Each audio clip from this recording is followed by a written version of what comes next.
warahmatullahi wabarakatuh. Alhamdulillahirabbil alamin wa bihi nasta'in wa ala umuri dunya waddin. Wassalatu wassalamu ala asyrafil anbiya'i wal mursalin sayyidina wa maulana Muhammadin wa ala alihi wa sahbihi ajma'in. Amma ba'du. Ibu bapak yang dirahmati oleh Allah, kita lanjutkan kajian Al-Quran dengan panduan tafsir Jalalain yang pagi ini pada surah Al-Baqarah ayatnya 56.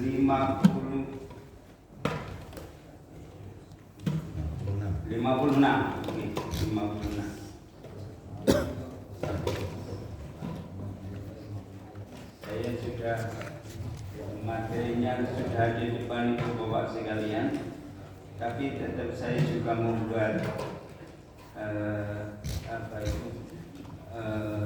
yang untuk hari ini 5 ayat itu, karena kita berusaha untuk jadi kita yang melakukan itu adalah dulu bagaimana ketika Rasulullah menerima wahyu di Gua Hira. Jumlah ayatnya berapa? Bukan, ketika di Hira pertama kali 5 lah. Surat Al-Alaq 5. Maka kita mencoba untuk menyesuaikan 5 ayat, kecuali kalau kemudian pada momen yang berbeda. Ini berusaha kita menyesuaikan apa yang telah dilakukan oleh Rasulullah, yang diwahyukan kepada Rasulullah. Sama artinya, pagi ini Quran itu nuzul pada kita. Juga diturunkan oleh malaikat Jibril. Tapi jangan tanya ini malaikat ini. Nah, kalau malaikat Jibril kemudian kalau wahyu tidak turun lagi, berarti tugas malaikat Jibril sudah pensiun. Jadi sekarang ini turun pada kita semua, orang yang dikehendaki oleh Allah. Baik, kita awali dengan bacaan umul kitab, wasilah suratul Fatihah. Semoga Al-Quran yang kita kaji, yang kita telaah, yang kita tadarusi menjadi hidayah kehidupan kita di dunia, dan memohon kepada Allah semoga Al-Quran yang kita kaji, yang kita telaah, yang kita tadarusi kelak di hari kiamat memberikan syafaat kepada kita sebagai pengkaji pembacanya. Amin ya rabbal alamin. Ridho ilah wa ala syafaati Rasulillah sallallahu alaihi wasallam wa li syafaatil Qur'anil azim alaina wa alaikum wa syekh Jaluddin Suyuti Jaluddin Mahali syai'ul lana lahumul Fatihah. A'udzu billahi minasy syaithanir rajim. Bismillahirrahmanirrahim. Alhamdulillahi rabbil alamin. Ar-Rahmanir Rahim. Maliki yaumiddin. Iyyaka na'budu wa iyyaka nasta'in. Ihdinas siratal mustaqim. Siratal ladzina an'amta 'alaihim ghairil maghdubi 'alaihim waladdallin. Amin. Raditu billahi rabban wa bil islami dina wa bi Muhammadin nabiyyan wa rasulah. Rabbi zidni ilman warzuqni fahma. Amin.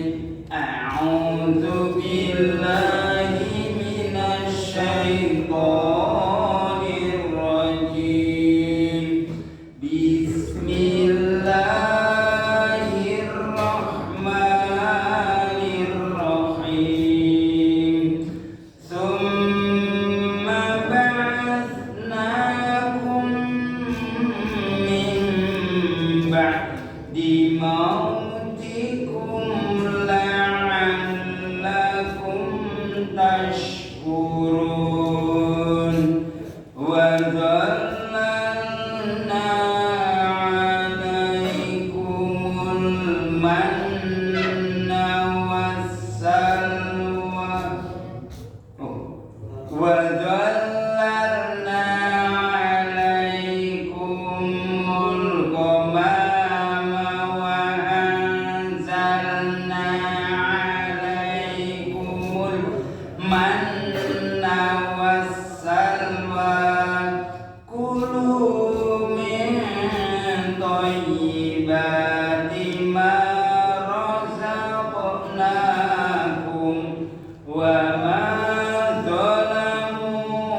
nuqtatun naghfir lakum khatayakum wa sanazidul muhsinin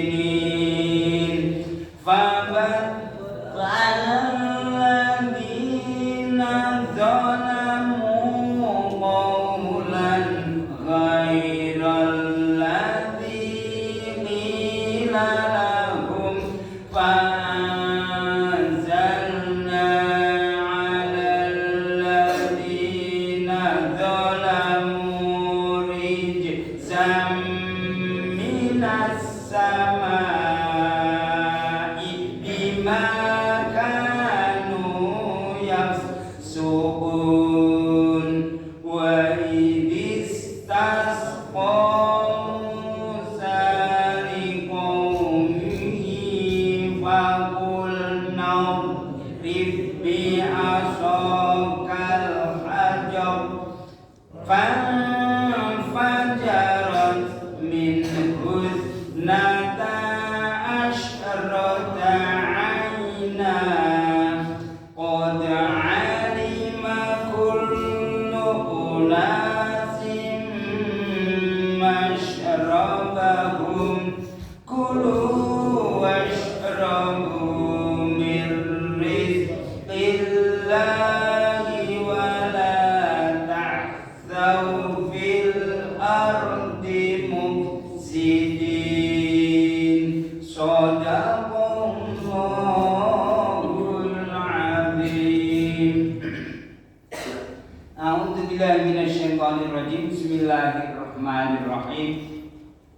Qala Allah Ta'ala fi kitabil karim wa huwa asdaqul qailin. A'udzu billahi minasyaitonir rajim. Tsumma ba'atsnakum min ba'di mautikum la'allakum tashkurun. Shadaqallahul alim. Ibu bapak yang dirahmati Allah, sebelum kita kaji dengan panduan tafsir Jalalain, kami mohon Ustaz terjemahan ayat-ayat barusan kita baca. Kami persilakan Ustaz. Setelah itu kami bangkitkan kamu sesudah kamu mati supaya kamu bersyukur. Dan kami naungi kamu dengan awan, dan kami turunkan kepadamu makna dan salwa. Makanlah dari makanan yang baik-baik yang telah kami berikan kepadamu. Dan tidaklah mereka menganiaya kami, akan tetapi mereka lah yang menganiaya diri mereka sendiri. Dan ingatlah ketika kami berfirman, masuklah kamu ke negeri ini, Baitul Maqdis, dan makanlah dari hasil buminya yang banyak lagi enak, di mana yang kamu sukai. Dan masukilah pintu gerbangnya sambil bersujud dan katakanlah, bebaskanlah kami dari dosa, niscaya kami ampuni kesalahan-kesalahanmu. Dan kelak kami akan menambah pemberian kami kepada orang-orang yang berbuat baik. Lalu orang-orang yang zalim mengganti perintah dengan mengerjakan yang tidak diperintahkan kepada mereka. Sebab itu kami timpakan atas orang-orang yang zalim itu dari langit, karena mereka berbuat fasik. Dan ingatlah ketika Musa memohon air untuk kaumnya, lalu kami berfirman, pukullah batu itu dengan tongkatmu, lalu memancarlah daripadanya 12 mata air. Sungguh tiap-tiap suku telah mengetahui tempat minumnya masing-masing. Makan dan minumlah rezeki yang diberikan Allah, dan janganlah kamu berkeliaran di muka bumi dengan berbuat kerusakan. Terima kasih Ustaz Ibu. A'udzubillahi minasyaitonirrajim. Bismillahirrahmanirrahim. Bapak Ibu yang dirahmati oleh Allah, melanjutkan se-8 yang lalu kajian Al-Quran dengan panduan tafsir Jalalain, bahwa kalau ayat sebelumnya ketika kemudian mereka mengatakan kepada Nabi Musa setelah kemudian ditinggal khalwat selama 40 hari di bulan Dzulqa'dah dan Dzulhijjah 10 hari bulan 10 hari bulan Dzulhijjah, 10 ditambah itu berarti 40 hari. Ternyata mereka malah justru menyembah pedir. Nah, ketika menyembah pedir lalu kemudian hal itu tidak berhenti saja di situ. Ketika kemudian diminta untuk kemudian ayo sekarang kita berdatang di satu tempat untuk memohon ampun kepada Allah. Setelah sampai tempatnya malah mereka tanya lagi. Itu di ayat sebelumnya itu. Supaya apa? Musa, itu loh, tunjukkan kepadaku Tuhan, ya, Tuhan secara kasat mata, saya bisa dilihat dengan nyata. Maka akhirnya kemudian kalau di ayat yang lain Al-Araf yang barusan mereka mengkaji 143 itu, maka ketika kemudian itu akhirnya turun, yaitu ada di gunung Tursina. Kata analisan Tursina.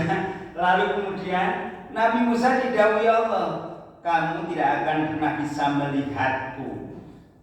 Silakan kalau memang memaksa, lihat itu gunung Tursina. Kalau itu berubah, kalau itu tidak berubah, kamu bisa melihatku. Tapi kalau itu tidak bisa berubah, maka kamu sekali lagi tidak akan bisa melihatku. Tapi karena permintaan itu tetap diotot, dimintakan karena desakan dari kaumnya, itu akhirnya akhirnya muncul satu gunung itu akhirnya kemudian meledak sehingga sampai pingsan. Dan ketika setelah pingsan itu lalu kemudian baru kemudian ayat ini kita lanjutkan ini, yaitu di ayat 56-nya itu. Kemudian dibangkitkan atau dibangunkan kembali dari setelah meninggal. Loh, apa begitu mudahnya? Loh, kalau Allah yang berkehendak memang begitu mudahnya. Setelah mereka semua mati, harapannya apa? Supaya kemudian bersyukur kepada Allah tentang nikmat yang telah diberikan kepadanya. Namun tidak hanya itu saja, namun juga karena ada di salah satu tempat namanya itu Padang Tih itu dari tafsir jalan ini yang bukan dari mana-mana, itu dari tafsir jalan menyebutkan pada Padang Tih. Padang Tih itu akhirnya karena panasnya sangat luar biasa. Di situ kemudian ada sahab, ada apa itu namanya? Awan menutup tipis, awan menutup teriknya matahari.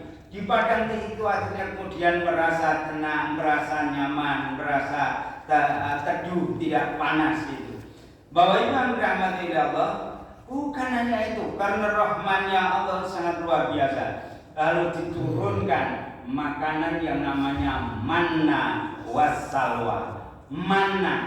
Manna kalau di dalam tafsir Jalalain ini disebutkan adalah makanan atau makanan yang merasanya manis kayak madu. Maka jangan hidup kita atau hidup kita itu minum saja sudah cukup. Buktinya ketika kita ada di Mekah, itu kalau kemudian tidak beberapa hari tidak makan pun rasanya kuat karena minum air Zam-zam. Cukup semestinya dengan minum saja itu. Tapi kalau tidak ada minum, itu orang akan bisa mati kelaparan itu. Maka di ayat lain disebutkan bahwa air yang diturunkan dari Allah itu adalah untuk menghidupkan, untuk kehidupan. Bapak Ibu yang dirahmati oleh Allah, itu ada manna wassalwa. Itu adalah salwa, itu adalah sebangsa burung puyuh yang datang dengan berbondong-bondong itu, yang sangat banyak, besar, jumlahnya besar sekali. Dan ternyata dari kajian yang ada, seorang ilmuwan bahwa burung puyuh yang datang itu adalah kandungannya, proteinnya itu sangat luar biasa, sehingga untuk memberikan kekuatan kepada mereka. Dan itu bukan hidangan yang tidak boleh dimakan, tapi adalah Allah sudah memerintahkan, makanlah, minumlah dari apa yang sudah diberikan rezeki oleh Allah kepada kalian semua. Bapak Ibu yang dirahmati oleh Allah, akan tetapi mereka semua bukan taat patuh dengan adanya nikmat yang diberikan, tapi mereka zalim semua. Bapak Ibu yang dirahmati oleh Allah, lalu kemudian pada ayat yang 58-nya di situ kemudian Allah berfirman bahwa supaya mereka untuk masuk di Baitul Maqdis di Palestina itu, yang sekarang alhamdulillah sudah ada 142 negara di PBB sudah menyatakan Palestina merdeka. Itu kemerdekaan Palestina itu, masya Allah, itu luar biasa. Itu sudah ada 142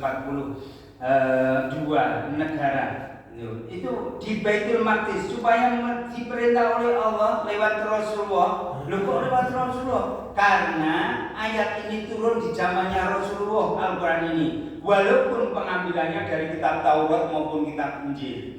Itu kan isinya Al-Quran itu mengandung isi kitab Zabur, kitab Taurat, kitab Injil. Jadi kalau kita mengimani mempelajari kitab Al-Quran, itu artinya kita mengimani, mempercayai, mempelajari kitab Zabur maupun kitab Injil.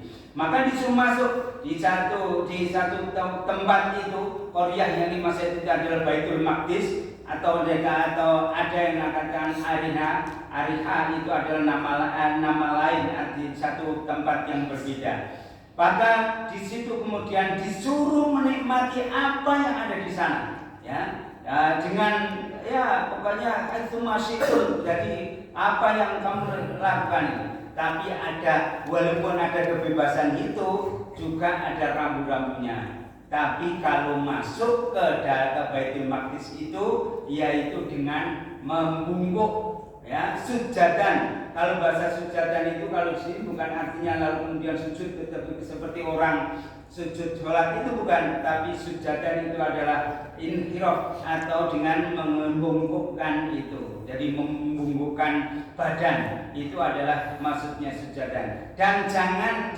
katakanlah dengan kita, yaitu adalah mohon ampun kepada Allah. Kalau itu dilakukan, kami Allah akan mengampuni kesalahan-kesalahanmu dan kami akan tambahkan kebaikan. Namun bedanya apa? Di ayat berikutnya kata-kata itu tidak direwes, tidak perhatikan, tidak digubris, malah diganti habbatun syakram, itu diganti dengan buah gandum atau biji-bijian gandum. Jadi lebih pada diminta kita mohon ampun, malah mengganti dengan hubbatun syirah, dengan kata-kata memohon gandum, urusan dunia lagi. Ya Allah, itu perilakulah orang-orang Yahudi keturunan Yakub alaihissalam yang ada jumlahnya ada 12 kelompok itu yang macam-macam itu. Bapak Ibu yang dirahmati oleh Allah, setelah mereka melakukan hal yang kayak gitu, maka Allah akhirnya menurunkan kepada mereka, pada orang-orang yang zalim itu adalah satu siksaan yang sangat pedih. Bedanya dengan Nabi Muhammad itu, kalau dulu zamannya Nabi Musa, Nabi Ibrahim, Nabi Lut dan lain sebagainya, itu kalau ada hambanya yang durhaka, yang maksiat, langsung itu kemudian datangkan azab. Tapi kalau zaman Nabi Muhammad ini, wah itu aman-aman saja. Seandainya benar sama dengannya, mungkin kepala saya sudah tidak bulat, udah kotak karena pukul oleh malaikat. Bapak Ibu yang dirahmati Allah, lalu kemudian turunkan yaitu siksaan dari langit karena mereka melakukan kefasikan. Yang terakhir itu kaitannya dengan ketika Nabi Musa, karena di padang teh yang panas terik sekali, lalu kemudian mereka pada memohon kepada Nabi Musa untuk mendapatkan air minum. Lalu Nabi Musa itu kemudian berdoa kepada Allah dan akhirnya kemudian tongkatnya dipukulkan dan akhirnya memancar 12 sumber air dari batu tipis yang kemudian bentuknya kotak, pipi kotak persegi 4 itu dipukul itu lalu kemudian memancar 12. Kenapa 12? Karena memang kaumnya Nabi Musa itu adalah jumlahnya memang 12. Bahkan ada kisah ketika tongkatnya Nabi Musa itu di Laut Merah. Iya, di Laut Merah. Itu akhirnya juga menjadi jalan, bukan satu jalan, 12 jalan. Sampai 12 jalan. Wah, itu hebatnya tongkatnya Nabi Musa. Ya karena Allah Subhanahu wa taala. Jadi dan Nabi Musa sama sekali nggak tahu kalau tongkat itu bisa kayak gitu, itu nggak tahu. Maka janjinya awal diri itu lebih baik tidak paham, tapi manfaatnya besar sekali.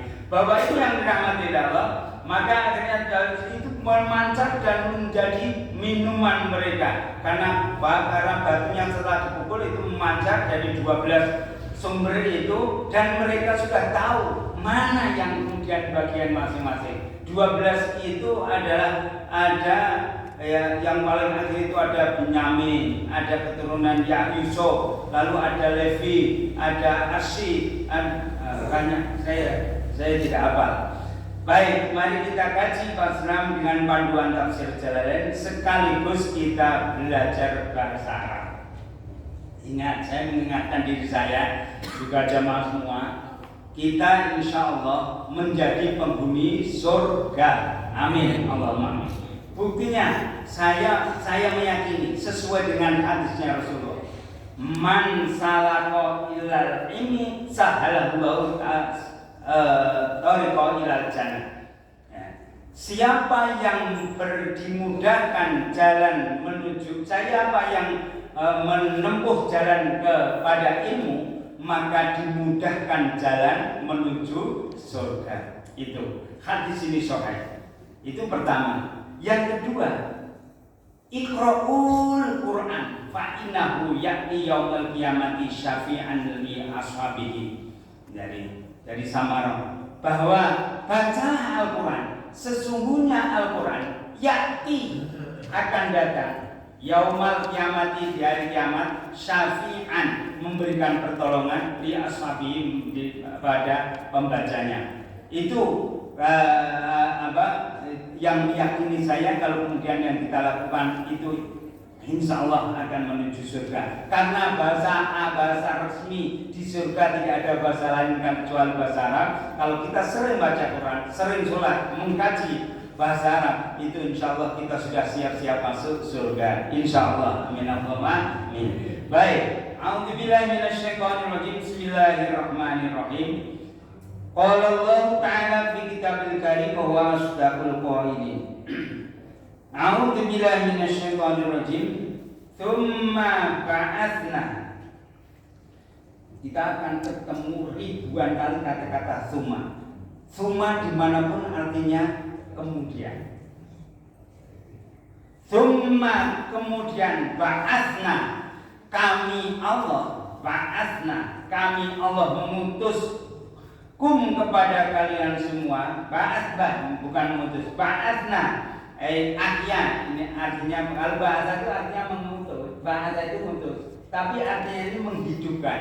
Dari mana kita terjemahnya itu menghidupkan kan? Membangkitkan, tapi itu terjemahannya itu menghidupkan. Dari mana kita tahu itu terjemahan itu artinya menghidupkan? Itu dari tafsir jalan ini. Di luar kurung itu ada tulisan ahyaina. Hayya itu artinya menghidupkan. Ahyaina ba'atsna, kami menghidupkan kepada Bani Israel min ba'di mautikum, setelah kematian kalian semua. Masya Allah. Jadi setelah kemudian dia mau melihat Tuhan, itu melihat Tuhan, akhirnya ada gempa, lalu kemudian meninggal semua. Nah, ketika meninggal, lalu kemudian Allah membangkitkan atau menghidupkan kembali, yaitu setelah kematian mereka.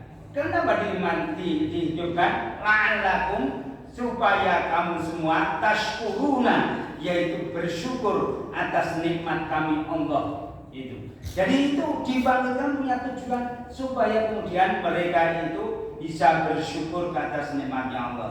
Kemudian di ayat 157-nya bukan hanya dihidupkan, tapi juga wadhallalna naungi, kami Allah menaungi. Wadhallalna, kalau dhallalna itu sudah sesuai maknanya. Ya, wadhallalna, dan kami Allah menaungi alaikum, kepada kamu Bani Israel, al-ghamama, dengan mendung, dengan awan. Boleh awan. Ustaz Awan Abdillah. Jadi dengan awan, dinaungi dengan awan, yaitu dinaungi dengan awan. Satarna maksudnya adalah kami tutupi kamu semua bisa habi dengan awan. Arokeki yang tipis, min hari syamsi dari terus terik panasnya matahari. Fitih di padang tih. Ya, itu. Jadi kita ini bukan saya karena pikiran saya, tapi ada panduannya. Dan ini di kalang 798 Hijrah yang lalu oleh Syekh Jalaluddin Suyuti Jalaluddin Mahali. Jadi bukan saya membaca ayat kemudian saya menggunakan akal pikiran saya, apalagi baru SAG sarjana agak gimana gitu. Itu belum menafsirkan, belum tempatnya. Kalau ini kan ada panduannya. Oh iya. Kalau umpamanya yang saya sampaikan salah, itu bukan kesalahan saya, tapi saya membawa panduan ini. Bahwa ini yang dirahmati oleh Allah, maka ditutupi dengan atau dinaungi dengan namanya sahab atau awan. Bukan hanya itu saja, tapi wa anzalna, dan kami turunkan. Kami Allah turunkan alaikum kepada Bani Israel, kamu semua Bani Israel, fihi di dalam bukit Pih dan padang Tih tadi. Nah, di luar itu kan ada fihi itu. Diturunkan kepada kamu semua. Yang diturunkan apa? Al-manna wassalwa. Al-manna yaitu makanan manis yang berupa manna, wassalwa dan salwa, burung pipih, burung puyuh yang rasanya yang sangat enak sekali kalau dimakan. Jadi makanan apapun itu ada yang enak. Bener, udah sebutkan apapun namanya, nggak ada yang enak. Jangan-jangan yang enak itu karena sehat kita. Nah, tapi banyak orang yang lupa, maka bener surat Ar-Rahman itu. Fabi ayyi ala matukat riba. Lalu mana lagi yang kamu dustakan? Kata dustakan itu berarti diumpetkan. Orang ngakoni. Buktinya, wah, gudeg enak. Jangan-jangan gudegnya enak. Coba, mergo sehat tadi enak. Coba nak untungnya bengkak, loro. Jenengan gabungan tonggo ning panti rapi. Lalu kemudian ning PKU Muhammadiyah gerah. Lalu dengan betul daharan sing paling enak nggone wilayah itu. Niku lho umur belas ana sing enak. Mergo napa? Mergo loro. Jangan itu. Ning banyak yang lupa sing dieling-eling malah karyane manusia makanan kae si hati kae itu enak banget. Enggak ada. Itu dibalik bersyukur kata kesehatan maka apapun menjadi nikmat. Itu yang benar. Sampai mana? Sampai mana wasalwa. Oh iya. Terima kasih ya. Baik. Salwa, mana wasalwa. Jadi menurunkan mana wasalwa. Lalu dawuh Allah, kulu. Itu hebatnya bahasa Arab itu. Kulu. Kalau satu orang kul, makanlah. Satu orang, dua orang kula. Itu dua orang. Tapi kalau banyak orang, kulu. Tapi kalau bahasa Indonesia kan enggak. Satu orang silahkan makan, dua orang silahkan makan, tiga orang atau banyak silahkan makan. Enggak ada banyak orang silahkan makan. Itu malah darani itu kita Surabaya bengi itu. Enggak ada itu. Iya, itulah sempurna bahasa itu bahasa Arab itu. Antara fakta ucapan sesuai dengan maknanya. Apalagi bahasa Inggris, berdasarkan di makhorijul huruf, wis jelas-jelas tulisannya ona dibaca Aswan. Ya baca aswan, baca buan. Itu nanti makhorijul huruf. Mohon maaf kalau ada dosen guru bahasa Inggris. Mohon maaf, saya tidak merendahkan maupun tidak. Cuman saya memakai pembanding bahwasanya itu tidak ada makhorijul huruf. Kulu makanlah kalian semua min thayyibatima dari sebaik-baiknya makanan rozakna yang kami rezekikan kepadamu. Tapi pesanan ditafsir ini ya, ditafsir, bukan saya. Jangan kau simpan, ya. Itu jangan kau simpan. Ini pemahaman dari Syekh Jalaluddin Suyuti Jalaluddin Ma'arif yang memberikan tafsiran itu. Oh, boleh dimakan, tapi jangan menyimpannya. Itu. Walakin kanu akan wama dolamuna, dan tidaklah kalian semua dolim kepada kami. Dan tidaklah dolim kepada kami itu maksudnya adalah jangan dolim itu tadi termasuk tidak boleh menyimpannya, tidak boleh menyimpan itu. Kalau disimpan akhirnya diberhentikan. Contoh ya, Nabi Soleh diberikan namanya unta, ya, namanya unta. Kaumnya itu berarti perute unta, berarti susunya udah banget. Akhirnya apa? Disembelih, digoleki ora ono. Malah ambiaran. Oh, itu aneh-aneh. Bener keluar dari situ, tapi bukan berarti itu pabriknya di situ, tapi bukan stoknya dari sana semua.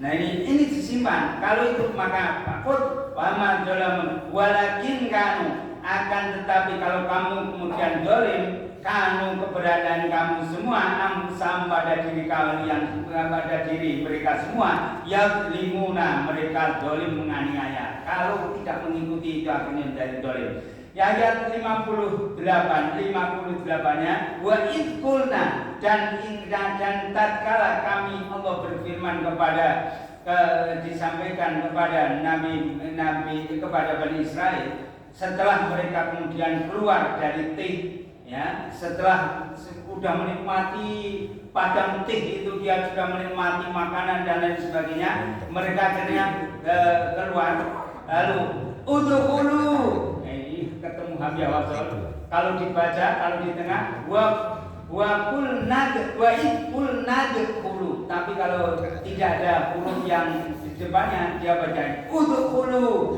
masuklah kalian semua hadil qaryata, yaitu di Baitul Maqdis ini, di wilayah ini, di kota ini Baitul Maqdis.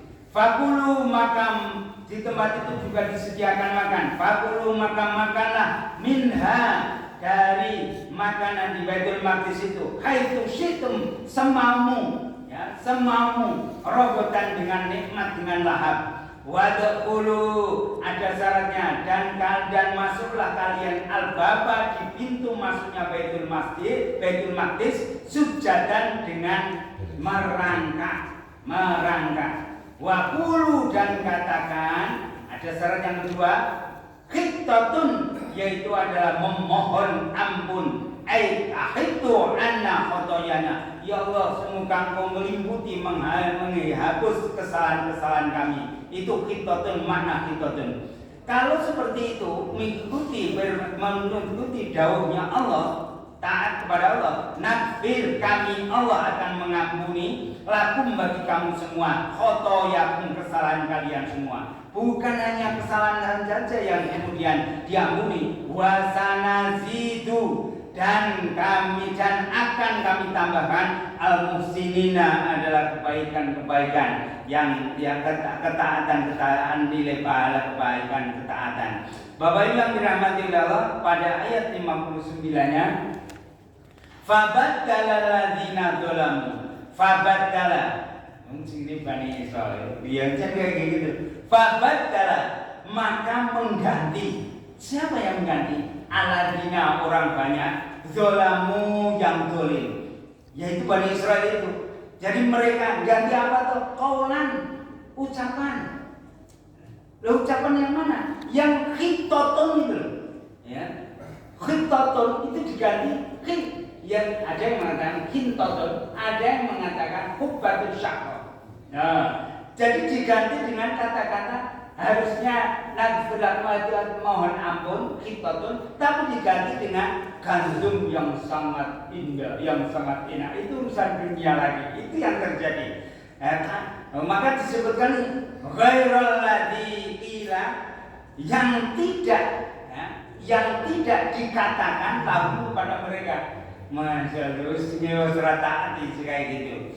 Fa'anzalna, maka kami Allah Anzalna, maka kami Allah menurunkan alal ladina kepada orang banyak zalamu, yang zalim, yang tidak patuh, yang tidak taat tadi, yaitu wadu adh-dhahiri, yaitu yang tampak di rijzam. Rijzam itu kan pukul, itu dirajam.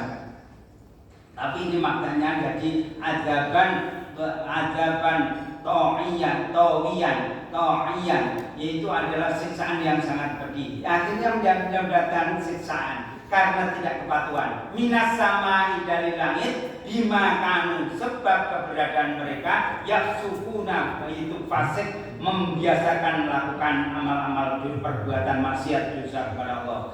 Maka di ayat yang 60, wa idistasqo, itu kalau arti yang sebenarnya itu adalah dan tatkala. Tapi di situ ada penerjemahan menuju terjemahan itu dan ingatlah. Dari mana itu? Ini tafsir Jalalain. Di situ wadkur dan ingatlah. Ya, idistasqo, tatkala memohon. Sako, ini dari kata sako. Sako itu minta, sako itu minum. Ya, sako itu minum. Kalau ditambahi hamzah sin, itu jadi memohon. Ghafaro, ampunan. Ghafaro, ngampuni. Istaghfaro, memohon ampun. Nah itu loh bahasa Arab itu, masya Allah, itu asik betul. Wa idistasqo, dan tatkala kemudian meminta minum. Siapa? Musa, Nabi Musa. Etolabul sakya, yaitu ada mencari minum. Likomihi, kepada kaumnya yang kehausan di mana itu di tik, itu di padang tik. Fakulna, kemudian kami Allah itu dawi, ya, mengatakan, berfirman, idrib bi'asoka, dawi siapa kepada Nabi Musa, hei Musa, pukullah tongkatmu itu, bi'asoka, dengan tongkatmu. Pukul kemana ya Allah? Al-hajaro, yaitu di batu yang batu itu ada bisaubihi, yang pernah membawa batu itu, masya Allah, pernah membawa pakaian Nabi Musa. Nabi Musa itu pernah sampai kemudian jadi kayak ceritanya itu loh, mas mandi itu, mandi di itu loh, mandi di itu dari apa ya? Joko Taro. Terima kasih ya. Jadi Joko itu Joko. Dan Nabi Musa itu pas keluar, pas itu kemudian baru itu diambil, batu itu ngambil. Nah ini batu itu suruh mukul. Akhirnya kemudian sebagai ketaatan kepatuhannya kepada Nabi Musa karena atas perintah Allah, akhirnya menguncurkan 12 sumber air. Kalau itu sampai gitu. Jadi Joko Tarub, ya berkelingan. Joko Tarub itu pernah pakaiannya di Goro itu dari. Ini cerita Israeliat adalah sebagai bumbu daripada kisah-kisah yang ada di dalam Al-Quran. Akhirnya kemudian batu yang tipis yang pipi itu yang pernah membawa pakaiannya Nabi Musa itu dipukul dan fangfajarat, maka pecah batu itu, maka pecah minhu, dari batu itu, isnata asyarota, menjadi 12 sumber ainan, yaitu sumbernya. Jadi menjadi 12. Maka tulisannya isnata asyarot. Tadinya isnatani asyarot. Karena diidofahkan majmuk, maka nunnya dihilangkan. Akhirnya tongkatnya dipukulkan dan akhirnya menjadi 12 sumberan. Qad alima kullu nasim masrabahum. Qad alima, sungguh tahu, kullu unasin, semua manusia Bani Israel, masrabahum, tempat minumnya sendiri-sendiri. Kalau sekarang belum datang, nggak tahu. Tempat minumnya belum datang. Masrabahum, dengan tempat minumnya mereka. Kulu, sekali lagi, kulu, minum, makanlah kalian semua. Washrabu, dan minumlah kalian semua. Mir rizqillahi, dari rizkinya Allah. Wala ta'tau wala ta'tau, jangan kalian semua berkeliaran, ngumboro ya, berkeliaran fil ardi di bumi mufsidina dengan membuat kerusakan. Inilah kajian yang ayat Al-Quran yang kita kaji. Semoga benar-benar menjadi jawaban suratul Fatihah yang selalu kita berdoa, ihdinas siratal mustaqim. Semoga Al-Quran yang kita kaji betul-betul menjadi hidayah kita, merawat hidayah kita, dan akhirnya kelak kita betul-betul menjadi orang yang muttaqin faizin dunia ya akhirat. Saya kira demikian. Monggo Pak Kiai kalau ditantang. Jadi apa ya Pak ya, orang Israel itu 12 suku dari Nabi Yakub ya. Tapi Yahudi itu kan hanya satu di antara betul ya, keturunannya ya. Iya betul. Maka Iya namanya Yahudi. Jadi Yahudi itu Bani Israel. Iya. Tapi tidak semua Bani Israel itu ya betul. itu kan itu. Betul. Dan ternyata orang Yahudi yang namanya Bani Israel itu adalah orang yang kaum yang dicintai oleh Allah. Betul. Itu ngeyel juga. Ngeyelnya tadi itu artinya adalah Disuruh ingin melihat Allah. Yang kedua begitu balik dari Meksiko itu sudah menyembah sapi emas ya. Yang ketiga adalah tadi itu mengubah-ubah itu. Artinya ya kita bersyukur kalau umat Islam itu sampai sekarang setelah diteliti itu ternyata Al-Quran kita itu sama dengan Al-Quran yang ditulis pertama kali oleh Zaid bin Sabit pada zaman Khalifah Utsman. Jadi ini artinya tidak ada yang diubah gitu ya. Iya.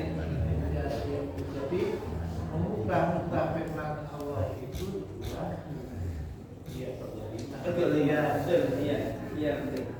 kita bersyukur itu hanya ojo dadi wong kaya Yahudi ngeyelan gitu ya. Kemudian mengubah firman kita menjadi orang yang taat, menjadi orang yang senantiasa ya patuh lah gitu ya. Ya, saya kira hanya Terima kasih baik. Terima kasih baik. Iya Cik.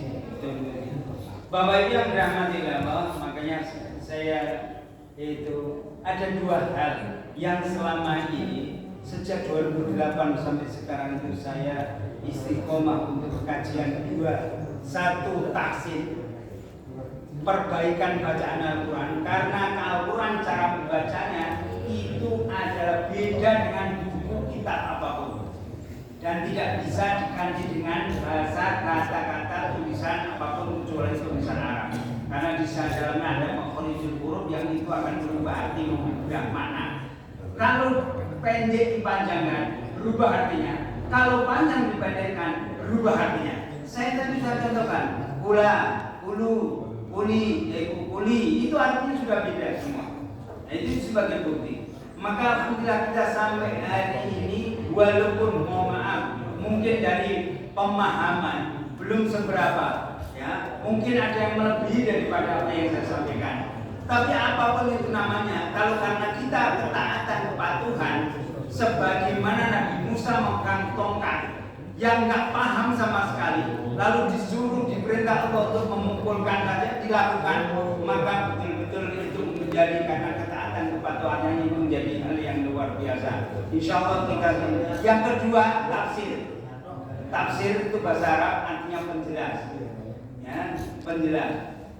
Nah penjelas tafsir itu jumlahnya ratusan, mulai Ma'rogi, Ibnu Katsir, bahkan PP Muhammadiyah sudah mengeluarkan Tanwir, itu sudah 20 juz, sudah 20 juz. Itu ada Quraisy Shihab dengan misbahnya, Qurtubi, Nah, yang kita kaji ini kenapa Jalalain? Maaf, karena saya belum pernah secara khatam, yaitu namanya tafsir paroki, tafsir Ibnu Katsir. Yang saya pernah khatam berguru dengan Al-Maghfurah, yaitu bahasa Al-Mahfuz, itu sama sama santrinya Mbah Bayu juga namanya Mbah Yai Turmudi, yaitu di Doroljo di Pati sana. 2 kali saya khatam. Maka ketika kemudian saya mau menyampaikan ini, saya sowan, saya sampaikan dulu, lalu kemudian saya diizinkan untuk membawakannya. Maka itulah sanad mata rantai. Kita tidak bisa seperti belajar biologi, matematika, bahasa Inggris. Beli buku di Gadina, begitu dipelajari, dilakukan aman-aman saja. Tapi kalau ilmu agama tidak bisa. Loh, kamu dulu belajar di mana? Itu pasti akan ditanya oleh Allah, karena menyangkut soal ibadah, amal yang semua berstandar hanya mengikuti Rasulullah. Maka bacaan Al-Quran menggunakan mencoba menyesuaikan seperti bacaan Rasulullah. Termasuk kemudian kalau tafsirnya saya menggunakan tafsir Ibnu Jalalain, karena satu-satunya tafsir yang menjelaskan tentang makna, berbeda dengan pemahaman. Sekali lagi, yang menjelaskan tentang makna di dalam Al-Quran itu adalah satu-satunya tafsir Jalalain. Akhirnya diterjemah yang sudah beredar itu mengambilnya dari tafsir Jalalain ini. Baik, saya kira demikian. Semoga bermanfaat. Assalamualaikum warahmatullahi wabarakatuh.